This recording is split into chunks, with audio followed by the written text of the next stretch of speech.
Hi, this is Simon with Trade and Perform Coaching, doing the trade review for Friday, February 21st, 2014.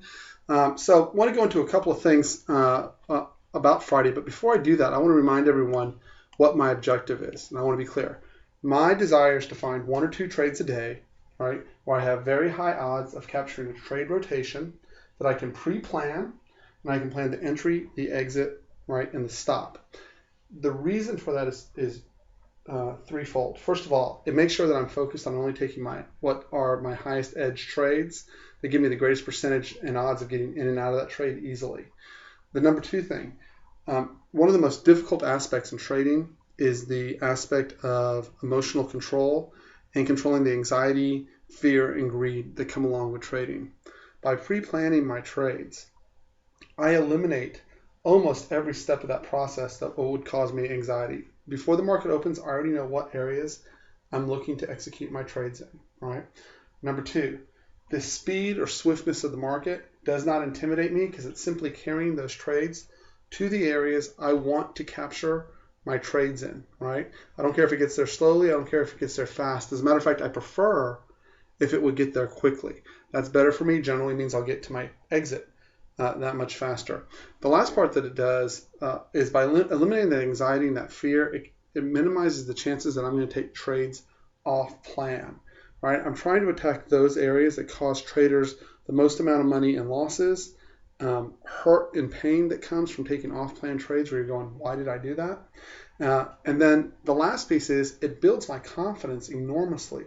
Day after day, I can almost take these trades with my eyes closed because I know that watching the trade action has absolutely little to no impact on my outcome. I know that I simply don't have any control over it, and I give it up. All my work is done before the market opens, and now all I have to do is focus on any external factors. For example, I'm counting the rotation size to determine which zone I'm looking to take a trade and where in that zone I'm looking to take a trade. I'm watching the time that I'm in the trade, right? But the reason why I can watch the time that I'm in the trade is I'm away from looking at, will this trade work or not? I'm simply turning on the timer, reviewing my rules and going, okay, as long as I'm within 25 minutes in this zone, I'm okay. Otherwise, I'm going to close it out and minimize my losses. And then the last piece that having all that done is it allows me to actually watch the communication or the meta communication that the market is sending out and learn from the market, learn from its behaviors, and also at the same time keep an eye on other markets that I trade because I've reduced the workload that I have to do during market hours, meaning I'm not coming up with zones, I'm not coming up with support resistance levels, and I can pay attention to NQ, CL, and GC while I'm trading ES as well. So, and it also allows me to help a few people while I'm trading a few of my coaching clients. So all of those are big benefits. It's hard to switch from trading completely by seat of your pants all the time to trading a consistent performance. And then the other downside, I gotta say, by the way, of this current trading environment, I really believe it's true that a lot of traders are actually losing money in this environment. And the reason why is most day traders are counter traders. They're not momentum traders. Historically, ES makes a terrible momentum trade for this very reason. It looks like it's going to break out. And here, we'll draw it for you. Right here you go, oh, it's going to break out. I'm going to have 3 or 4 points to the upside, and it immediately comes back to the downside, right? Same token, you go, oh, it's breaking down, new lows of the day. I'm going to take it to the downside, snaps back up to stop you, right? Here it's breaking out to new highs. We're going to break out, and it immediately snaps back down to the downside. ES is about the worst momentum trader that I know on the face of the earth. NQ, GC, CL, all of those do better than ES does. So keep all of that in mind and have a planned, specific trade plan to take advantage of the fact that ES is not a momentum trader. Make sure that your trade works around that. The other thing that I want to point out on my screen is that you'll see there's almost no additional indicators. I do use tick divergence, NYSE, the symbol's $ TICK, both to tell me whether the market's in balance or not in balance, and also to look for tick divergences. However, all that being said, I still rely on the zone. The zone's 98 to 99% for the decision, and the tick divergence plays a very small total influence in that decision-making process. So I hope that helped a little bit. Let's go into Friday real quick. There wasn't a whole lot. So a couple things that I pointed out. First of all, you see that we got two-sided trade right out of the gate, which was great, right? We came down. We didn't quite get gap fill. We missed it just by a hair right here. I had most of my trading clients were sitting right there at 36 and just no one got filled. Apparently the whole world was sitting at 36. And we immediately rotated from essentially 36 and a quarter up through this zone. Now, how could have you prevented getting run over in this zone? Quite simple. We opened in the zone. It's already been tested. This is the first time into the zone. This is second time into the zone, folks. That would have kept you from getting, frankly, run over.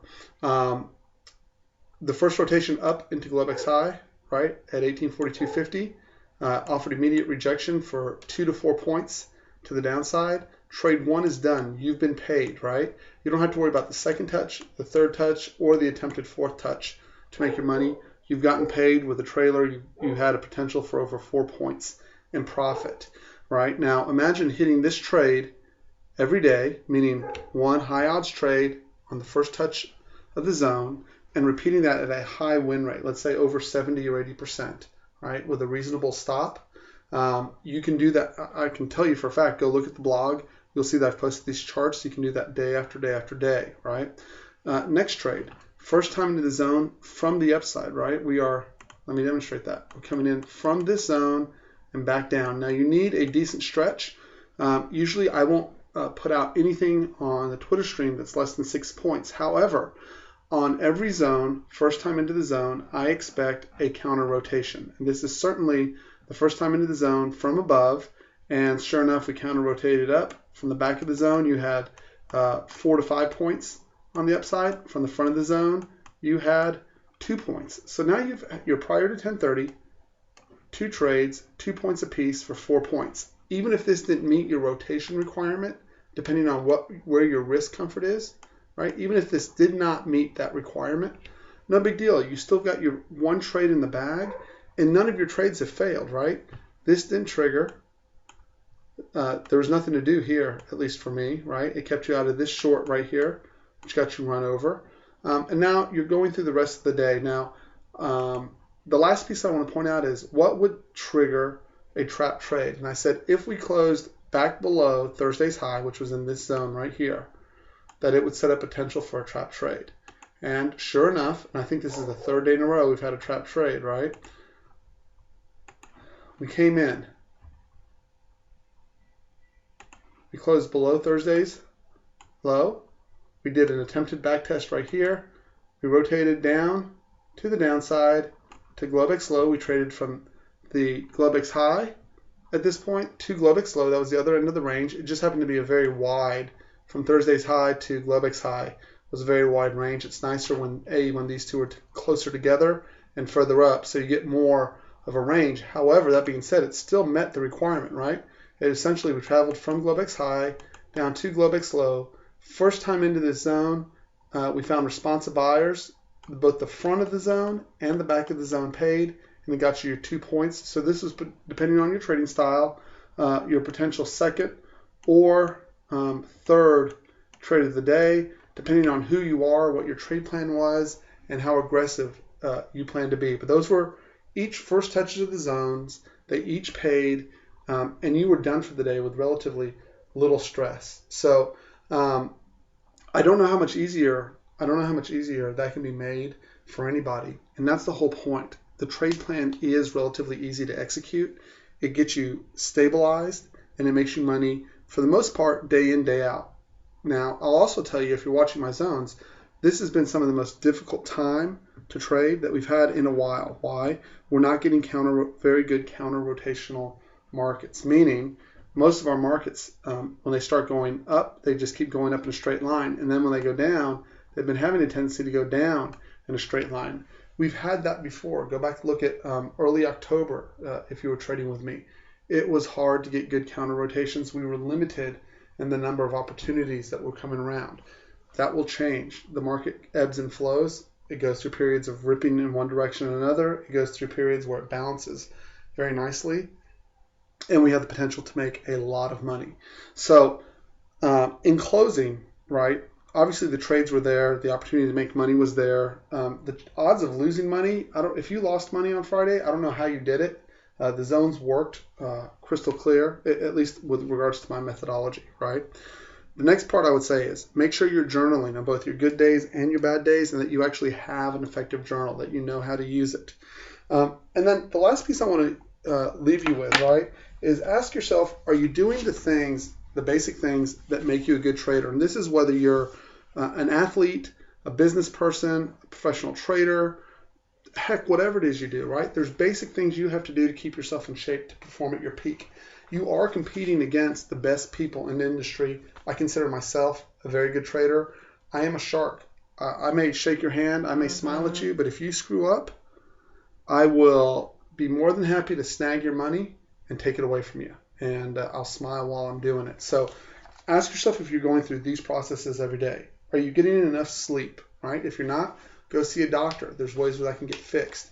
But you need to be rested when you're trading. There's nothing cool about operating 16 hours a day. I've tried it, right? And I've made trading mistakes. I've made trading mistakes that people could see publicly because I was overtired, right? Do you eat properly? Spiking your blood sugar in the middle of the trading day is not good for making good trading decisions. Are you waking up early enough where you can get your day prepared, or are you hurrying to your trade desk and trying to figure out exactly what's going on right before the open? Haven't reviewed your prior day's trading or your trade plan for today. Have you maintained your mind properly? Are you taking time to do breathing exercises? Are you taking breaks through the course of the day? If you're staring at your trading screen from 8:30 in the morning till 3:30 in the afternoon without taking any breaks, you're not helping yourself. You will start to see things that don't exist. Bad ideas will begin to look like good ideas, right? The last part on taking breaks. You don't have to trade 5 days a week just because the market's open, right? This is a place where you get to exercise your free will. You get to exercise whether you want to trade or not. You get to exercise how much you want to lose, right? You get to exercise how much you want to risk. Exercise your right not to have to show up at all is one of the options. I certainly take 1 and 2 hour lunches some days, and I can promise you there'll be times down the road where I'm just going to go, I'm tired, and I'm just not going to trade. And I love trading, but I know that that's what's best for me, and I force myself to do it every once in a while. So anyways, my name is Simon. I firmly believe that the coaching process can help traders become better traders, meaning when you have someone who's actually working through you and giving you a second thought process to what you're deciding, whether it's, hey, this is what I'm trading and this is the reason why, and have someone who's not involved in the outcome of your trading give you a counter view to that, or give you suggestions, right, where they don't benefit or lose from that. They're just kind of giving you a second point of view and reinforcing what you're doing well, but also pointing out where you're making holes. That person is invaluable. It's why presidents have advisors. It's why professional athletes hire their own personal coaches and trainers. It's why CEOs, right, hire executive assistants. It's hard to do it all on your own. So keep that in mind. There's a lot of really good trading coaches out there. There's a lot of good trading services out there that aren't just simply hype and buy this, buy that, and you're relying on someone else's trading calls. They're actually helping you maintain a high level of performance. So anyways, my name is Simon. I certainly hope that helped. I've run over a little bit. I hope everyone's having a great weekend. By the way, I wanted to show you something here. This was a balanced day, right? And the reason why it was a balanced day, even though we closed at the lows, was that the majority of the volume took place right in the middle of the day, okay? Right in the middle of the range.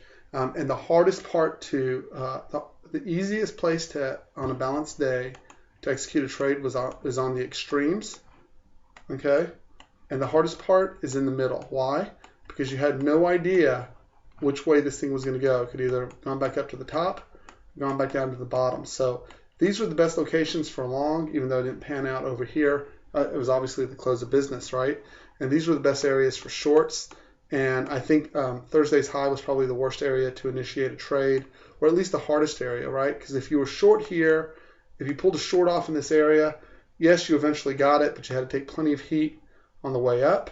And if you initiated along here, you made it work a few times, but you eventually got smoked on the downside. And you got to remember, avoiding getting smoked is a big deal. If you made money here on the long side, you made money here on the long side, and then you wiped it out over here, well, net, the effect is you go, well, yeah, well, I still made money. And that may be true.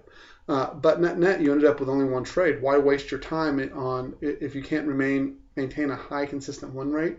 Why do any more than just simply picking one trade and running with it, right? In this case, first touch of the zone made you money and you were done for the day. There was no need to pick a second and third trade because you were just essentially wasting time, mental energy, and concentration. So no, it wasn't whether did this area just simply work and therefore I made the right decision.